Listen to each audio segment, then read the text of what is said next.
Welcome back. This is the second part of the episode where we are going to look a little bit more into the misunderstood hats that we have and which hat would you actually like to wear?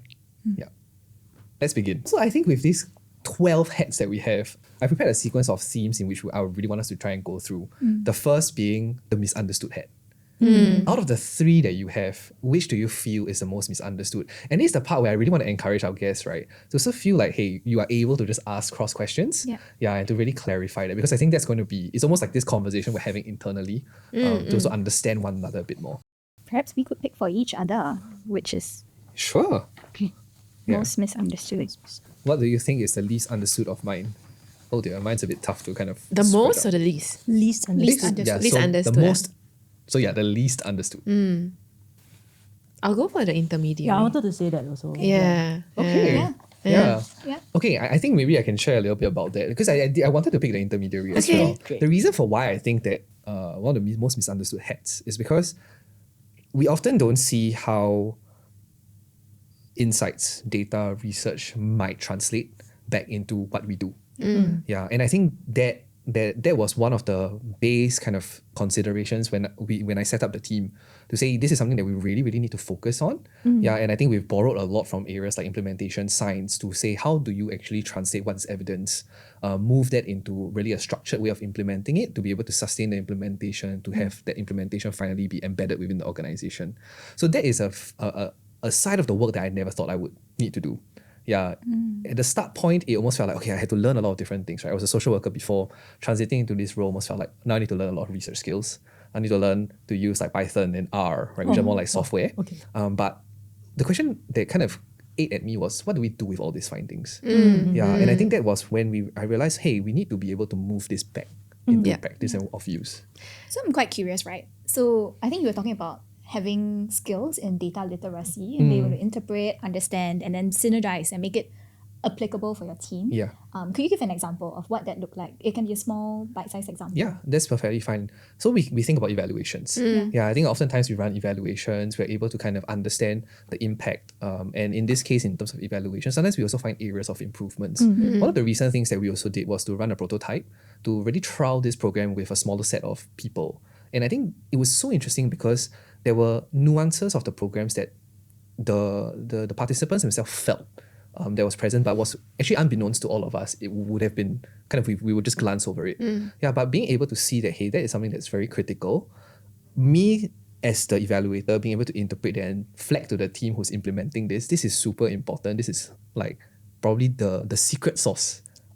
I think that was the terminology that we used, and that really became the secret sauce that they themselves kept and felt like, okay, this is a standard we need to hold ourselves, especially when we move from their prototype stage to the pilot stage. Yeah, so beyond that, I think there's a lot of being able to interpret the data, speak the same language, and to see, okay, how do you sufficiently structure this so it's not like me just telling Xin Ling, like this is your secret sauce, go and do something about it. But like, how are you going to do that? What does that look like as you move into to the pilot stage? I think that really becomes the nuance of what we do, and that's a very different side of what. Yeah, but thanks for the question. Yeah. Right, because when you're talking about like, taking like data and stuff and then putting it into practice and stuff, all I can think of is like researcher and but I think your role is bigger than that. Yeah, it sounds like you're bigger than that. It sounds like you are that magic crystal ball. I don't know, because you are not the one implementing the programs, right? It's something else, right? Actually, I'm very curious. Then what kind of challenges do you face? Because you come in with data and everything, and then you tell them, hey, I think this is the way that you all should do this. And then somehow you stand in, like you are present at the program, but you don't run it, and then you just observe, and then suddenly you observe something, and then you tell the people running it. So like, I'm just curious, how does that work? I think one of the biggest challenges is actually what you mentioned. How do I be very fast at picking up what other programs are trying to do? What's the heartbeat of that service? What's the heartbeat of that program? Is being able to understand that and all of its nuances. Of course, you try your best because then you're able to give very curated recommendations.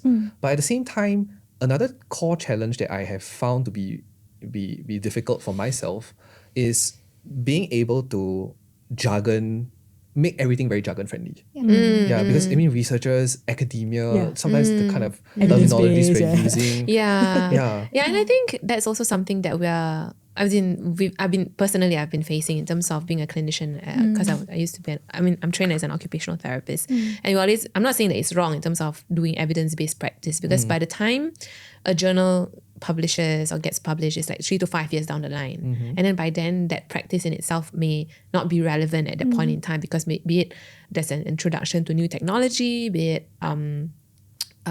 different contexts and stuff like that. So I really like what I think your role is, Dom, because you bring in data in real time, and then how do you then modify it in practice, right? And ideally we do that. Yeah, ideally. But I mean, that's why you're intermediary. And I think it's a bridge that's very challenging, because data is never clean and it's only starting to, surface and stuff like that. And to publish data, it takes a whole lot of effort and another filtration process, right? Yeah. So I think, do you feel neither here nor there? Like, you are not exactly academia, so technically speaking, research is not. Then you're not exactly the implementation people. You're not the program person. You're just intermediary. To some degree, yes. Okay. Yeah. I think there is quite an interesting area of work that I myself look into, and I think I use and draw a lot from that, which is actually implementation science. Yeah. So that's really where I tap on. But I think actually enough about like my area, because I'm super curious to find out about the three of you. Yeah. But I think as we talk about the intermediary place, I thought the person that I would want to kind of link to is Ming Fang, because I remember she has something like translator. But what would be yours? Which do you feel is the least understood? Translator, community builder, and citizen. For me personally, I feel like it will be citizen. I don't know, because like for the people that, like, let's say you serve, like those who are like so-called the clients and all, they might feel like you don't understand. Like when you say you want to be a citizen, because you were saying, right, to be a citizen means to put yourself in the shoes, and then like if you're the one receiving it, but technically speaking you are not, right? So I just wonder, is there like some kind of like disconnect? Like when people see you, then they just see you as the grantor. You are of a different world or something like that. I would definitely agree, citizen. I think it's the way in which you shared about it was almost something that was a lot more personal. Yeah, and I felt like, wow, that was such a good bridge between like your personal and the professional. And I was super curious to find out more about that. Yeah. So I think this came up as the last piece when I was writing all the different roles that I could play. And many people often think of us in our professional identities. Right? I believe that all of us in various social service professions use ourselves a lot in our practice, right? Whether it is you are occupational therapist, a social worker by training, a volunteer manager, you invite people into spaces to co-create with you only because you first care about the same issue, right? And I might not need to have the same lived experience, meaning I do not need to have maybe experience marginalization, domestic abuse, and or poverty in the same manners that you have. But I think pain is shared human experiences and emotions, right? When I say citizen, I think I often ask myself, right, will I eat this lunch that was prepared for me, right? Or if I prepare this lunch for someone else, will I eat it? Because sometimes we say, and we think of others in a very like, I'm here to help you way. I'm here to serve you because you are needy. I think there's roles in words as well. So I'm very conscious not to use words like that, right? Because who's to know that I could equally be in the same positions due to unexpected, unforeseen circumstances that are out of my control, right? So when I say citizen, I think it is first thinking from human to human, that way of being, like how is it I want to show up? I want people to experience me not just as a professional, as a funder, or as a social worker here to do a casework, counseling. I don't just want to be the person you go to when you are that event manager, right? But it is seeing that, hey, what we're here to do is understand, to be able to connect the dots for resources and be able to make this world a better place together. Funny So how that's my you citizen. talk about it, because it seems as if it's coming out as a personhood, right? To make it very personable in terms of every relationship that you also create, right? I really like it, because you mentioned about like you don't have to have the lived experience, but it's about human to human. And at the end of the day, we are all not so different after all. And I feel like, so one thing that I really learned also coming into the sector is that, like you mentioned, a lot of people come in wanting to offer help. Yeah. Like, I want to do this, I want to do that. And for some, like, oh, I want to save the world. But then at the end of the day, right, it's really the posture, because I've come to realize that I'm not here to help. At the end of the day, I'm just here to journey alongside someone. So the posture is that of like, it's actually a privilege for them to open up their hearts to me, such that I can go in and offer what I can offer, something that might be of value and stuff, because they can easily reject might help in that sense. But yeah, so that posturing, you posture yourself as a citizen, which I feel, Yeah. nice. I think Xin Ling, on that note, which one is yours? yeah. No, I'm just curious. I mean, really, but you guys are supposed to choose, right? Not. Yeah. Okay. I have 3. Mythbuster, Human Tinder, Emergency Button. I like the human Tinder. Me Like the too. Human Me Tinder. too. Me Yep, too. Such a controversial thing. Okay. Are you going to do some myth busting here as well? She already started. Okay, maybe I can ask the question, right? So Tinder is definitely both an art and a science, right? So earlier you mentioned algorithms that happens in your head. Can you unpack that science a little bit more beyond just that relational right. piece of the humanness Okay. of it? So yeah, maybe I bring an example that might be easier for you guys or for the rest to understand. So for example, the science behind matching a successful corporate who wants to volunteer versus the needs on the ground. So there was one time a corporate came to us and say, hey, I want to volunteer. Then, so we ask all our usual questions. So this is the science behind it. So usually what we will ask are the typical questions like, okay, how many volunteers you have? Which day you want to volunteer? What time? What do you want to do? Is there any cause that you are, very keen to serve in? Sure. So, I mean, the number of packs, right, is very important. Because, for example, if we once had a school, say, oh, we have 300 students who want to volunteer on the same day. Then we're like, which social service agency can take 300 volunteers on the same day at one go? Yeah. So the numbers are very important for us. And then the other one is like the timing. So like whether it's a weekday or weekend, morning or evenings. So I think in the case that I wanted to bring up, right? So this corporate came to us and say, hey, we wanted to do some like team bonding stuff. So they have already set aside this one day for team bonding. They wanted to do good, so-called, in the morning, and then afternoon they want to go for their team bonding, which is like cooking together or something like that, right? So they want to do it in the morning. Okay, so it's a weekday morning because they want to take weekends, corporates being corporate sometimes, yeah. Okay. So then after that, they were like, okay, so we want to serve children and youth. They say, oh, we are very excited about children and youth. After that, we think, they were like, but weekday mornings, children, youth, they are all in school, right? Yeah. So we're like, so it doesn't quite make sense really. So then the algorithm is off already. So then we realized, why not let's look for another course or we decide on another timing. So that's where we try to really match. At the end of the day, we realized that actually the reason why they want to do children and youth is because they feel like it's easier. They feel like it's an easier course, the kids are cuter and stuff. But actually then after we explained to them that actually the real needs are actually like, let's say, seniors. In the daytime, they really have nowhere to go. They go to the activity centers. So then for that corporate, why they didn't choose seniors in the first place is really just because they scared like language barriers. Sure. Yeah, they feel like, all the seniors are going to speak in dialects and we cannot. But actually after we kind of like demystify for them and we tell them, actually no, the seniors can speak English, Chinese is also fine and stuff. Then they realize, okay, it's not so scary after all. So I think at the end of the day, when it comes to really matching, there's a lot of things. So there's a science whereby we ask the real questions, but we also then dig deeper as to why children? Like, is it really they have that heart for children? Actually, they tell us, no, we just want to serve law. So then we're like, okay, if you want to serve, then any cause is fine. So there really is that heartbeat of doing good. And I think it's also, yes, you have your diagnostic questions, but at the same time, you are trying to really understand where these corporates are coming from. And oftentimes it's really from a good place. And being able to kind of calibrate that towards the needs on the ground, the realities on the ground. Exactly. Address some misassumptions that there might be, just so that,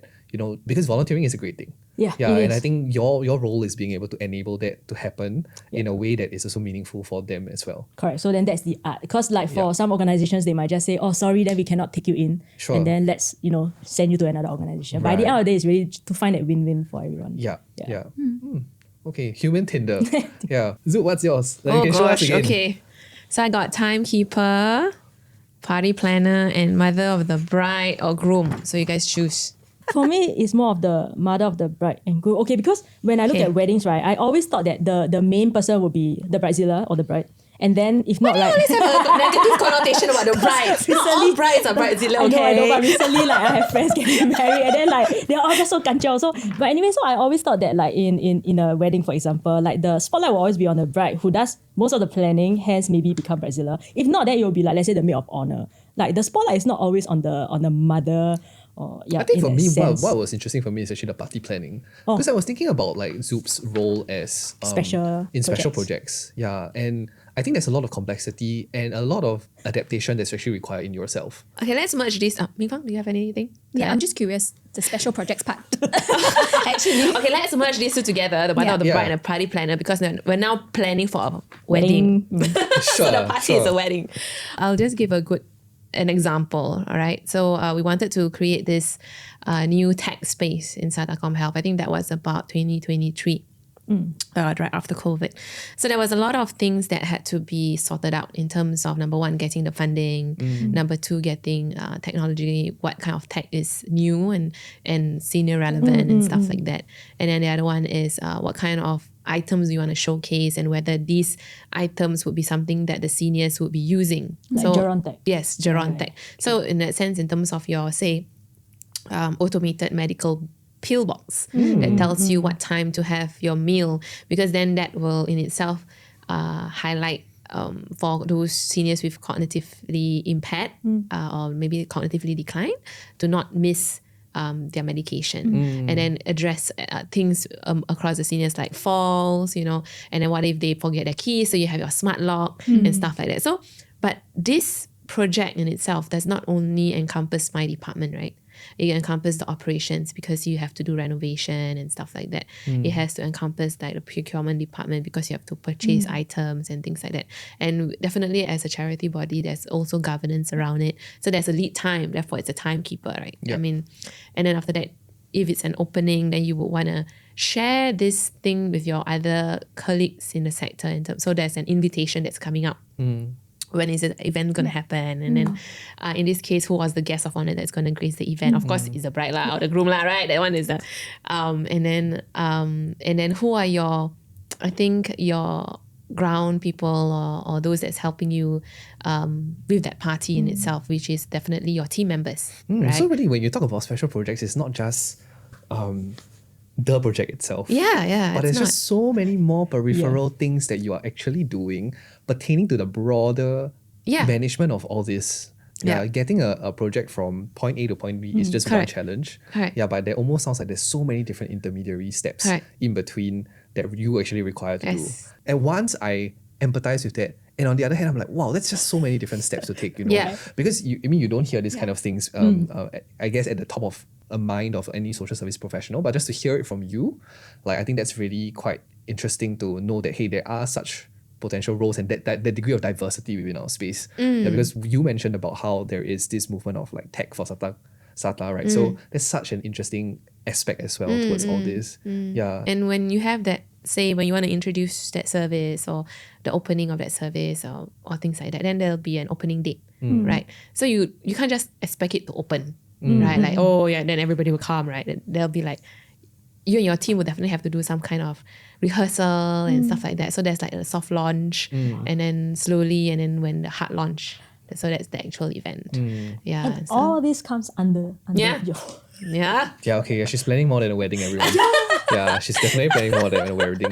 So the moment like service enhancement or exploring of new services and stuff like that, I think once you kind of like do the job, it kind of like comes second nature, like what Xin Ling shared in terms of the algorithm and stuff like that. So the moment this kicks in, my brain automatically like, who gets activated? Blah, she has blah. a Gantt chart in her. Yeah. So it comes like automatically. It's like a resource mobilizer. Who do I need? What do I need? When do I need this? Okay, what do I need? So your mind is just on hyper drive all the time. Yellow pages. Yeah. So it's like maybe but it kind of, I mean, I'm not complaining, but I think it really prepares you for uncertainties of stuff. But I have to say this role is super important because like most of the social service agencies, like when they want to do new projects, it will usually be a current team who is already doing groundwork, and then on top of that they have to do that. But like yours is just like so that the teams that you have in SATA, they can concentrate on their primary role, and then you are here trying to discover new ground and then do the coordination and stuff like that. Yeah, okay. Oh, I think thanks Zub for just like sharing so much about how your wedding is more than a wedding. And I mean, from just hearing everyone's kind of explanations of the misunderstandings, the 12 different hats that we wear, and I'm pretty sure that there's more. I just wondered to myself, what happens if we ask every social service professional what types of hats they wear? That also means that we're really seeing such a huge diversity in the sector. And there are so many collaboration points, there's so many connection points, there are common grounds, there are differences.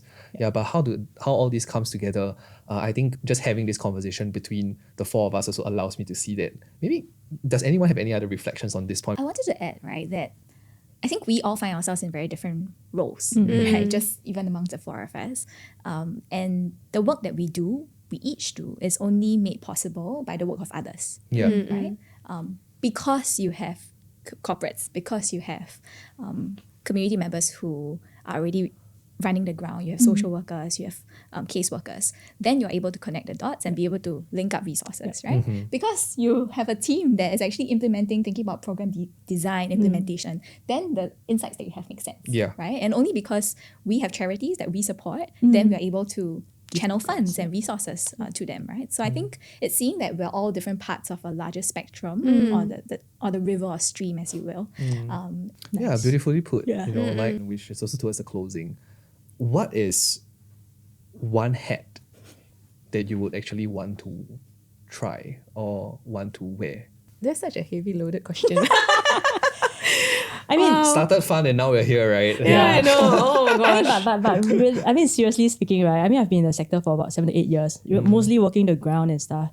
There are times where we always feel like, the people who, let's say, like, do up all the policies, they might not understand what the ground realities are. But at the same time, like, I've spoken to people from, like, let's say, the ministries and whatnot.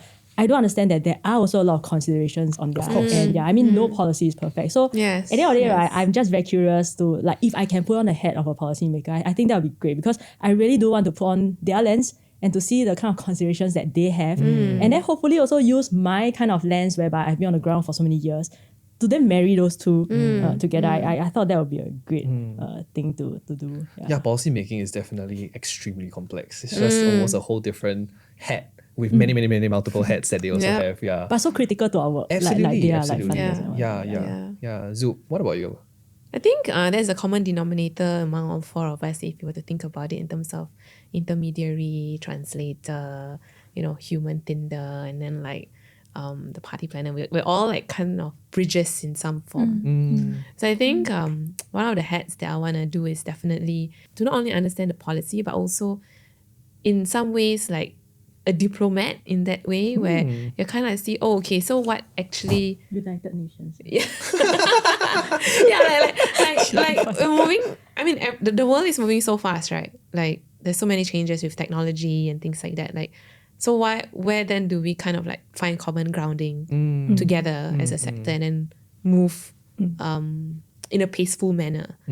So I know that there's never a perfect answer. There's never a perfect answer, but I think if that I would say like common foundation or understanding, kind of, because all of us in this sector, be it funders, clinicians, leaders, administrators, policymakers, all of us generally just want to do good, to be honest.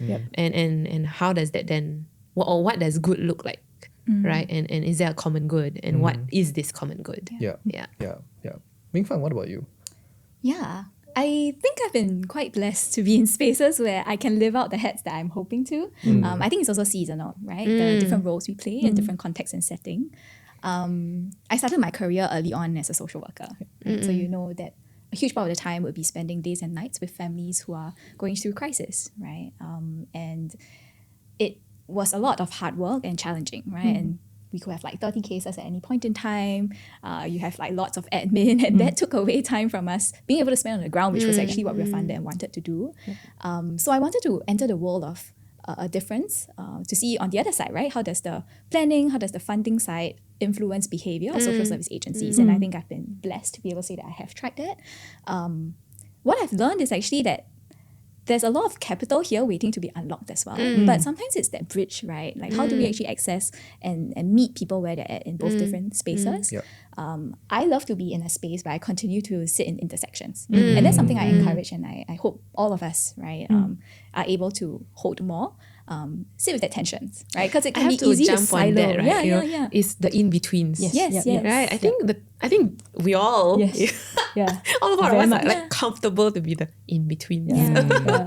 Exactly, Yeah. right? Because when you're in the between, you're able to see Both sides. both sides, and try to where marry, where the different worlds come in. So both gaps and also resources that could be unlocked. I think that's super important for us. I think for myself, it's actually a little bit about where Ming Fang sits, but maybe just a bit adjacent, which is a bit more actually towards the donor. I think what happens, from a donor's perspective, have when they have capital to actually deploy? Like, what are the kind of top of mind considerations that they might have? And I can imagine that there is also many different kind of levels of considerations beyond the cause in which they are interested in. Yeah, I think the partner matters. I think how does the money, where's the money going to go and how is it going to be used, I think matters. But of course, that's the curiosity for me to be potentially bridging that. Yeah, I think as I share my last hat, I also kind of want to bring this episode to a close. Yeah, to also share a bit about my own reflections as I'm hearing all of your. I think first and foremost, thanks so much for spending time on this podcast episode, because for myself, I managed to hear 12 different hats that I hear, and like Zub, you mentioned, it's such an interesting ability for us to also find those points of synergy.